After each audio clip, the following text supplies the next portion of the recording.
పవన్ కళ్యాణ్ చేస్తున్న పని నేను ఖచ్చితంగా అభినందిస్తాను. ఏదైతే ఏజెన్సీ ప్రాంతాలకు వెళ్ళి అక్కడ ఉన్నటువంటి బురదల్లో తిరుగుతా, మట్టిలో తిరుగుతా, అక్కడ జరిగేటటువంటి అభివృద్ధి పనులకు సంబంధించిన శంకుస్థాపనలు గతంలో ఏ ముఖ్యమంత్రి స్థాయిలో ఉన్నటువంటి వాళ్ళు చేయలేదు. ఈయన ముఖ్యమంత్రి కాదు, ఉప ముఖ్యమంత్రి, కానీ ఈయన ముఖ్యమంత్రి అభ్యర్థినే అనుకోవాలి మనం.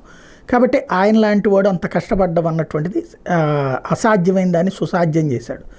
ఒకప్పుడు జగన్మోహన్ రెడ్డి పాదయాత్ర సందర్భంలో చేస్తే ఈయన ఈ యాత్రల సందర్భంగా ఉప ముఖ్యమంత్రి యాత్రల సందర్భంగా చేస్తున్నారు. అట్లాగే ఏదో తాంబూలాలు ఇచ్చేసాం తన్నుకు చావండి అని కాకుండా రోడ్లకు సంబంధించినటువంటి ప్రణాళిక ప్రకటించారు, అక్కడితో వదిలేయకుండా ఇప్పుడు దగ్గరుండి ఫాలోఅప్ చేస్తున్నారు, వెళ్ళి చూసి వస్తున్నారు. కాబట్టి రాబోయే రోజుల్లో తలనొప్పి వస్తుంది.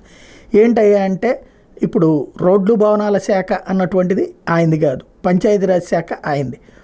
అదే సందర్భంలో ఇప్పుడు క్వాలిటీ చెక్ చేస్తున్నారు, చాలా అవసరం. ప్రస్తుతం నిజంగా చెప్పాలంటే రోడ్డు ఏం చేస్తున్నారయ్యా అంటే సరైనటువంటి ఇంజనీర్ బట్టుకెళ్తే ఏ రోడ్డు పనికిరాదు.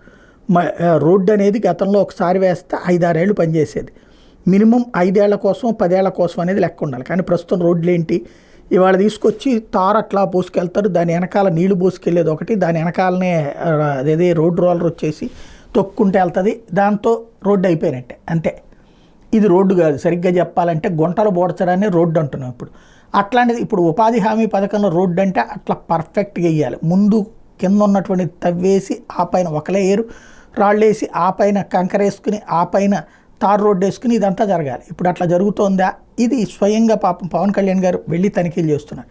ఆ తనిఖీ చేస్తే ఆ తర్వాత కాంట్రాక్టర్లకి పని చేయడానికి దొరకరు. ఎందుకంటే ఇప్పుడు ఈ విధమైనటువంటి డబ్బులతో ఈ విధంగా చేయాలనుకుంటోంది. అది ఏదో చేశామంటే చేశామన్నట్టుగా నడుస్తుంది. మళ్ళీ ఇవి 6 నెలలు ఏడాది కల్లా గట్టిగా వర్షం వచ్చిందంటే కనుక మళ్ళీ ఇటు గుంటలు పడతాయి. కాబట్టి పవన్ కళ్యాణ్ గారు ఏమో కమిటెడ్గా ఉన్నారు, చిత్తశుద్ధితో చేయాలనుకుంటున్నారు, శాశ్వత సమస్య నివారణ చేయాలనుకుంటున్నారు. దానికి అనుగుణంగానే గ్రౌండ్ లెవెల్ విజిట్స్ చేస్తున్నారు. కాకపోతే అది అక్రమార్కులకు మాత్రం గుండెల్లో మంట రేగుతూ ఉంటుంది.